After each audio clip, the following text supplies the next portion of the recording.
Olá pessoal, tudo bem com vocês? Meu nome é Arthur, sou aluno da UFSC, faço meu doutorado em Linguística no programa de pós-graduação aqui da Universidade Federal de Santa Catarina, mas também sou professor de português, atuo no magistério já há mais de 10 anos e atualmente participarei como tutor de leitura e produção textual do PIAP, que é o Programa Institucional de Apoio Pedagógico aos Estudantes da UFSC. Eu vou diminuir um pouco a minha imagem para que vocês possam ver os meus slides. Bom, pessoal, no encontro de hoje, então, nós falaremos sobre os gêneros textuais acadêmicos, que são os tipos de texto que circulam no âmbito acadêmico, na universidade. Bom, eu começo as minhas reflexões trazendo uma citação de Bakhtin, que foi um importante pensador acerca dos estudos da linguagem humana, e Bakhtin vai dizer que todos os diversos campos da atividade humana estão ligados ao uso da linguagem. Compreende-se perfeitamente que o caráter e as formas desse uso sejam tão multiformes quanto os campos da atividade humana. Bom, pessoal, Bakhtin está chamando a atenção para o fato de que cada campo da língua elabora seus tipos relativamente estáveis de enunciados, que é o que ele vai denominar como gêneros do discurso. Bakhtin vai dizer que o repertório de gêneros do discurso muda, se transforma, à medida que se desenvolve e se complexifica um determinado campo do saber. Ele, inclusive, vai estabelecer uma diferença entre aquilo que ele chama de gêneros discursivos primários, que seriam gêneros simples, como a réplica de um diálogo cotidiano ou um bilhete, dos gêneros discursivos secundários, que ele vai considerar gêneros mais complexos, como romances e pesquisas científicas.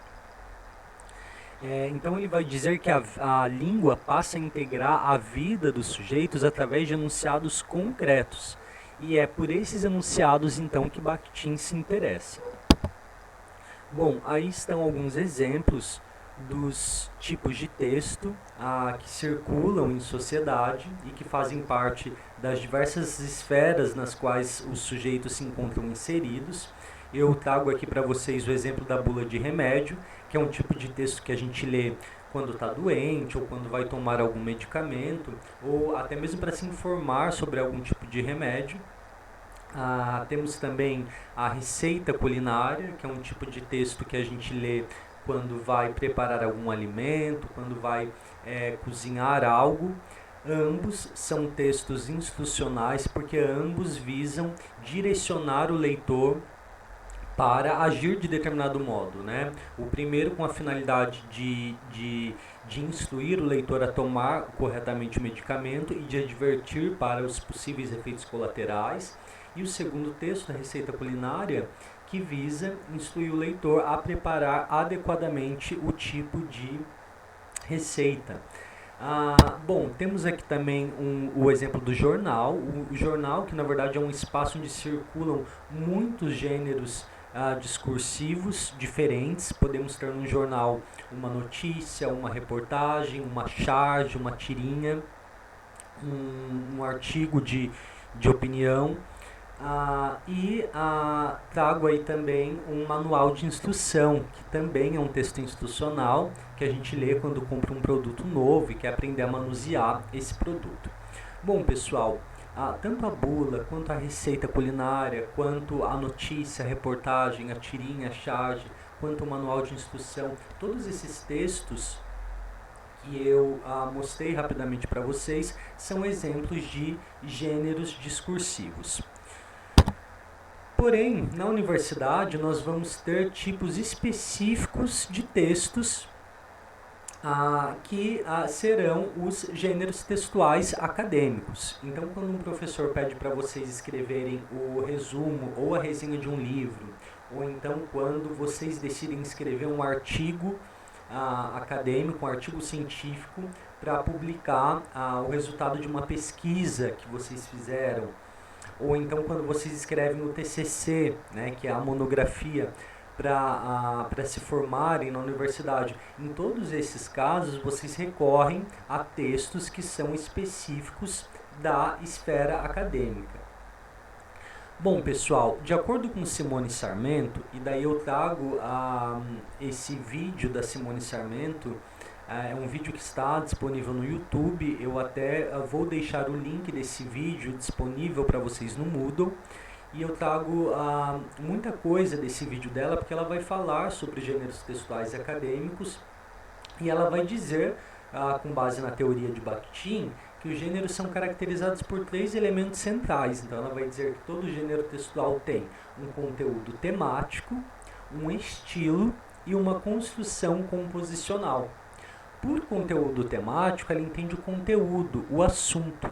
Já por estilo, ela entende o vocabulário, a gramática e os elementos linguísticos escolhidos. E por fim, quando ela fala de construção composicional, ela está se referindo à coesão e coerência do texto, ou seja, aos elementos de ligação, né? Os elementos que unem, que conectam as diferentes palavras usadas num texto. E ela ainda vai dizer que todo gênero tem um propósito e um interlocutor pretendido.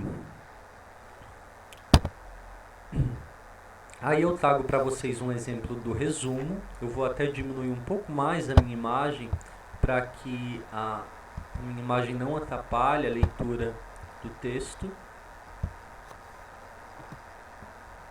Só um minuto para que eu volte aos slides.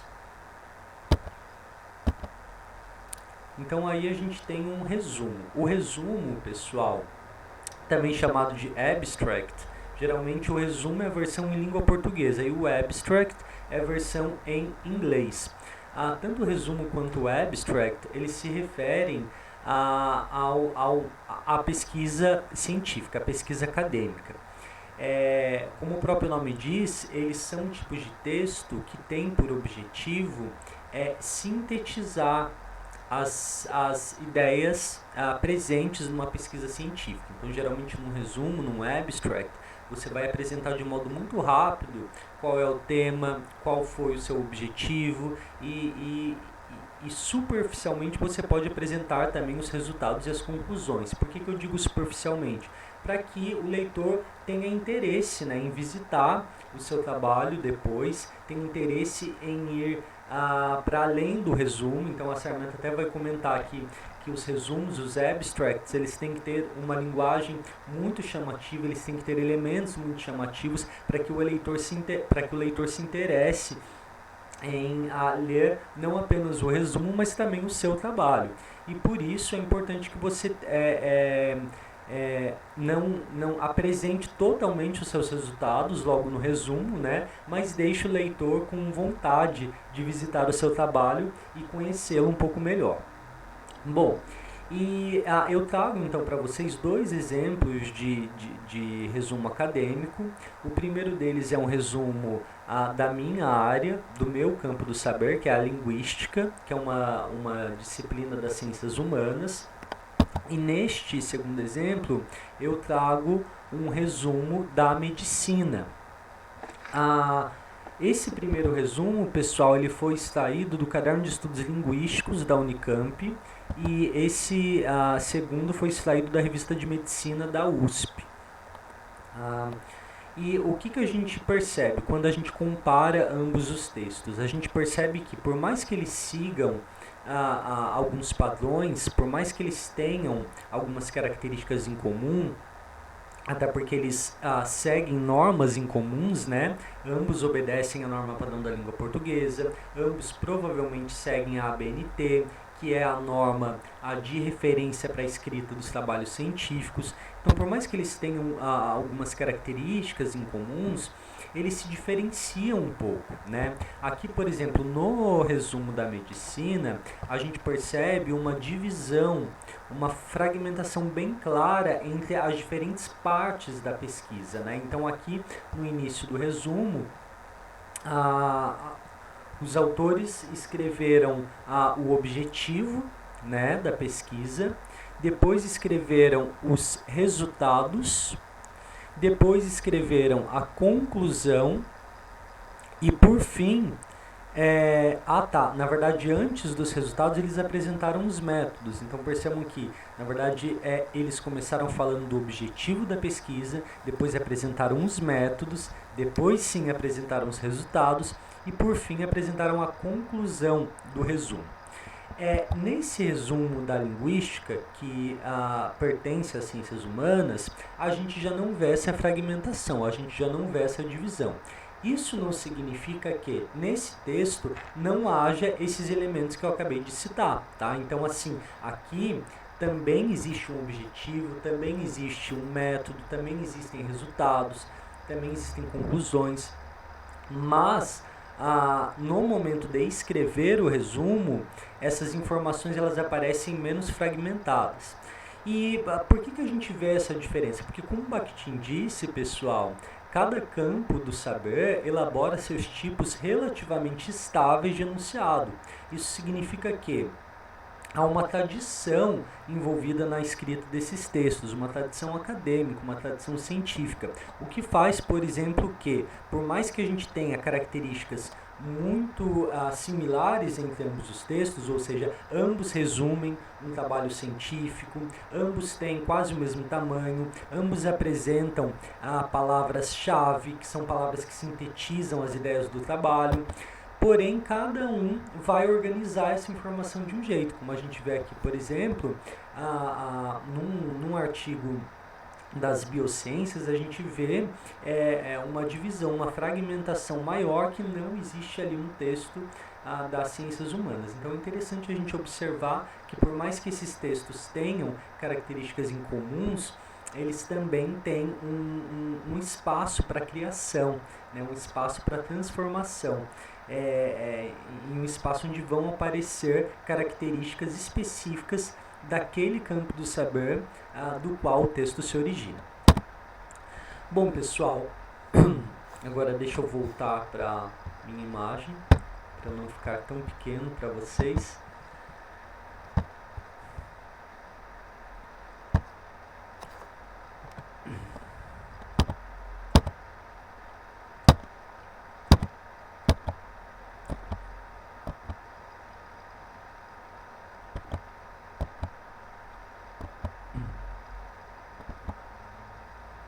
E quando escrever um resumo ou um abstract, né? Então, ao enviar artigos para publicação, vocês vão perceber, pessoal, que os resumos e os abstracts, por exemplo, eles fazem parte de textos maiores, né? Então, quando você vai escrever um artigo, você tem que escrever um resumo, tá? Porque você tem que sintetizar aquelas ideias que estão na sua pesquisa para que o leitor as veja de modo resumido, tá?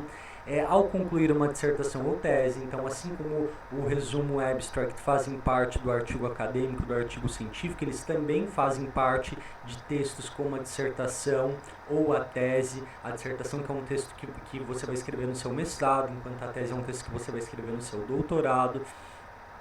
Ele também faz parte da monografia, que é o texto que vocês vão ter que escrever como requisito para a conclusão do curso de vocês, é o TCC, ou solicitar uma bolsa de pesquisa. Geralmente você precisa apresentar de modo resumido a sua pesquisa, né?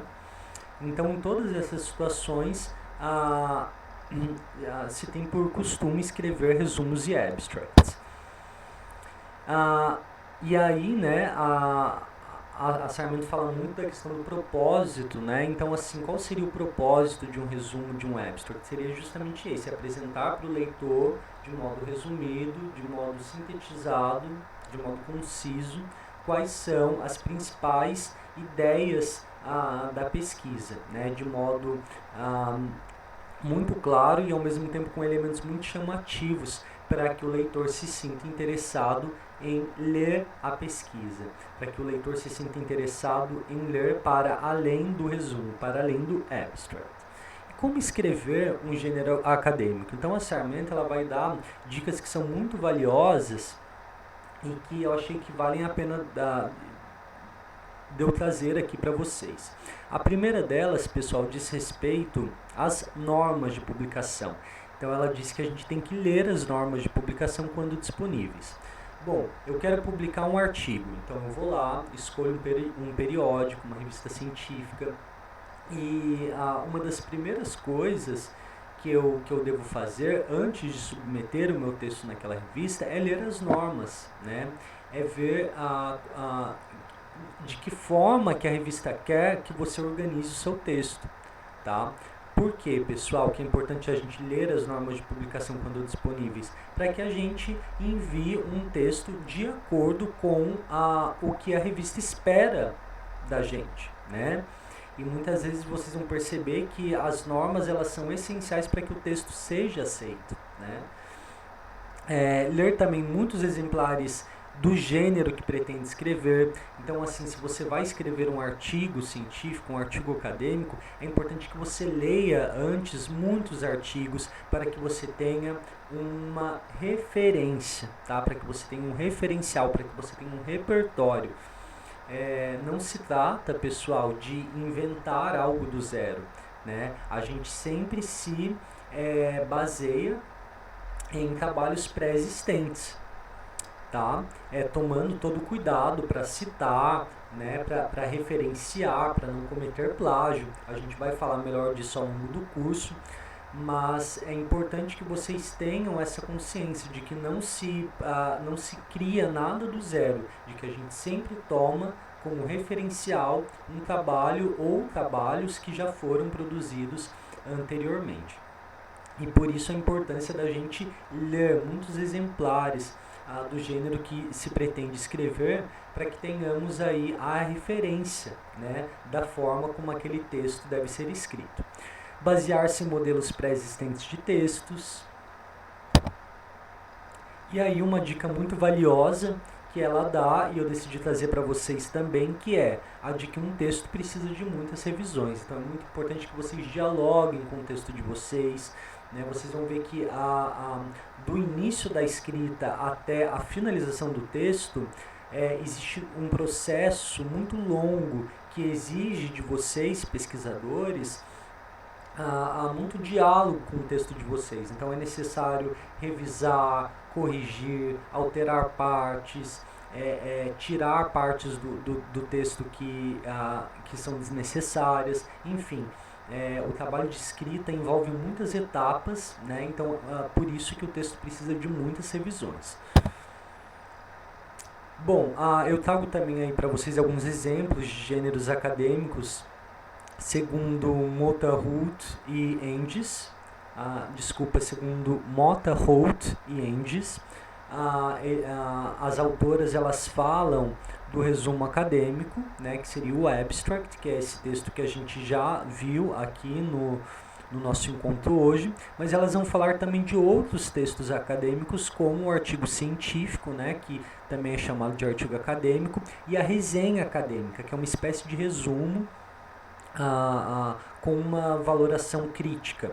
Ao longo do curso, vocês vão ter a oportunidade de conhecer todos esses gêneros acadêmicos, tá, pessoal? Hoje, o objetivo da aula é apenas apresentar para vocês uma visão geral do que são gêneros acadêmicos.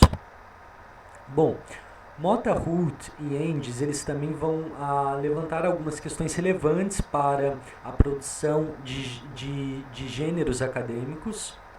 Aí está faltando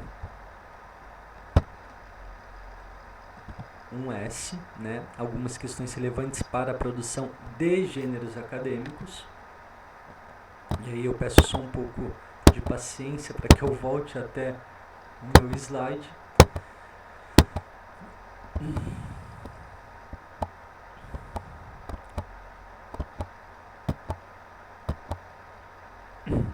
Bom, que questões são essas, né, que são relevantes para a produção de gêneros acadêmicos? Então, as autoras elas vão falar que toda pesquisa ela exige uma preparação, né, ou seja, é necessário se preparar para produzir um texto. Então não basta você querer começar a escrever um texto, né?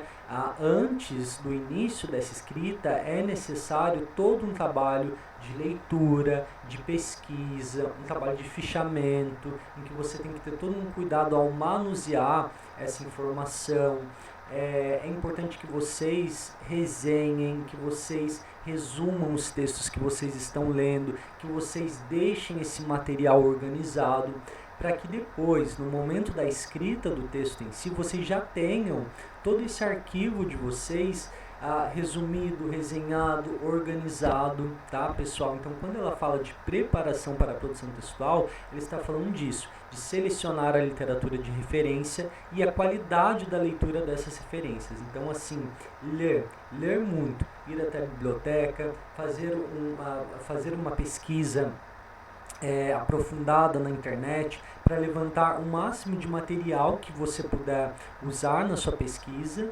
e lembrando que é necessário esse material, ele precisa ter uma qualidade, tá? Então não é qualquer material que você pode usar na sua pesquisa, e a gente vai até falar ao longo do curso das fontes bibliográficas que são mais adequadas para a elaboração da pesquisa científica de vocês.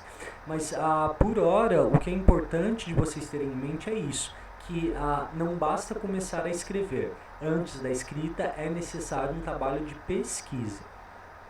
Bom, elas vão falar também que todo o processo de produção textual ou melhor, elas vão falar que, para além da preparação, há também todo um processo de produção textual, que envolve aí a função de diferentes gêneros acadêmicos, o estilo a adotar, a definição do público-alvo, o ciclo de escrever, revisar, editar. Então, isso que eu tenho comentado com vocês sobre a importância de vocês selecionarem o material adequado para a pesquisa de vocês, lerem esse material, deixarem esse material organizado, resumido, resenhado, né, para que depois vocês escrevam o texto científico de vocês e ainda assim vocês vão perceber que depois de escrito o texto provavelmente vai precisar de muitas revisões, de muitas edições. A atividade da leitura alimenta a escrita. Portanto, devemos selecionar bibliografia relevante sobre possíveis tópicos dentro da área de estudo, né? Olha o que as autoras dizem aí, que a atividade de leitura alimenta a escrita. Então, daí a importância de ler muito antes de escrever. Às vezes, detectamos um problema a ser estudado a partir da nossa prática no laboratório, em aula, na observação da mídia, etc. Em seguida, visitamos bibliotecas e navegamos na internet em busca de publicações, artigos, resenhas, livros, dissertações e teses que relatem pesquisas experimentais ou reflexões teóricas. Então, olha que interessante, pessoal. As autoras estão dizendo que no dia a dia da universidade, durante as aulas práticas que vocês fizerem ou durante a leitura dos materiais que forem indicados pelos professores de vocês, durante esse processo de ensino-aprendizagem vão surgir muitos questionamentos e é justamente a partir desses questionamentos que nascem as pesquisas de vocês, que nascem os problemas que devem ser investigados, porque toda pesquisa parte de um problema, de uma pergunta a ser respondida. Então é muito importante que a partir dessa experiência de indagação vocês recorram então a diferentes textos com o intuito de pesquisar melhor o que já foi produzido sobre aquele tema que vocês estão interessados, ou se não foi produzido muita coisa ainda, e daí a importância então de você, enquanto pesquisador, dizer algo sobre aquilo, né? Então, é justamente a partir dessa prática que vão surgir os questionamentos, e a partir desses questionamentos que vocês vão então procurar o melhor material a ser usado na pesquisa de vocês. É importante ler com cuidado os artigos e livros que escolhemos como referência teórica do nosso trabalho. A qualidade dessa leitura está nas anotações e no resumo dos textos que mais tarde poderão ser usados como base para nosso próprio artigo, abstract ou resenha, né? Então acho que eu já falei bastante disso com vocês, da importância de vocês deixarem todo o material de pesquisa de vocês muito organizado. A gente vai aprender ao longo do curso a como fazer citações de acordo com a BNT, a como fazer referências de acordo com a BNT, a como usar o trabalho de outros autores no nosso trabalho, E é importante, então, que desde os primeiros livros que vocês leiam, né, desde as primeiras pesquisas que vocês façam, é importante que vocês já vão organizando esse material que vocês estão lendo de acordo com as normas para escrita dos trabalhos científicos, porque assim depois, no momento de escrever o seu trabalho em si, se você já tiver um material escrito, se você já tiver um material organizado, e se esse material já estiver de acordo com as normas, você já estará super adiantado, tá? O grande erro é o aluno que lê e não anota, né? Que lê e não escreve, que muitas vezes até faz esse trabalho de leitura, esse trabalho de pesquisa, mas por ele não deixar registrado isso no momento da escrita, depois ele acaba se perdendo, porque aquela informação que ele recebeu, ela acaba indo embora muitas vezes. E muito obrigado. Pessoal, meu objetivo hoje foi apresentar para vocês uma visão geral do que são os gêneros acadêmicos e do que é esse processo de leitura e escrita na universidade. Desejo boas-vindas a todos. Vocês estão vivendo um momento muito especial da vida de vocês, porque é geralmente na universidade que se inicia a nossa trajetória acadêmica, nossa trajetória de pesquisa, nossa trajetória científica.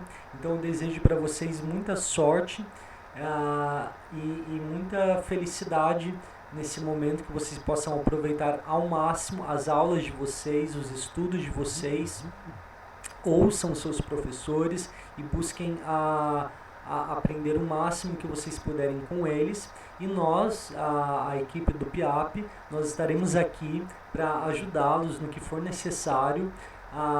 Estamos preparando 2 cursos muito legais nesse primeiro momento. Eu ministrarei um curso de TCC, um curso que vai ensinar como elaborar uma monografia, que é o tipo de texto que vocês vão ter que escrever para se formar aí na UFSC, e alguns colegas estão produzindo um curso muito legal sobre produção de artigo científico, que também é um outro texto acadêmico bem útil para vocês que são universitários entenderem. Então, pessoal, eu aguardo vocês nos nossos próximos encontros e desejo a todos bons estudos. Muito obrigado e até a próxima.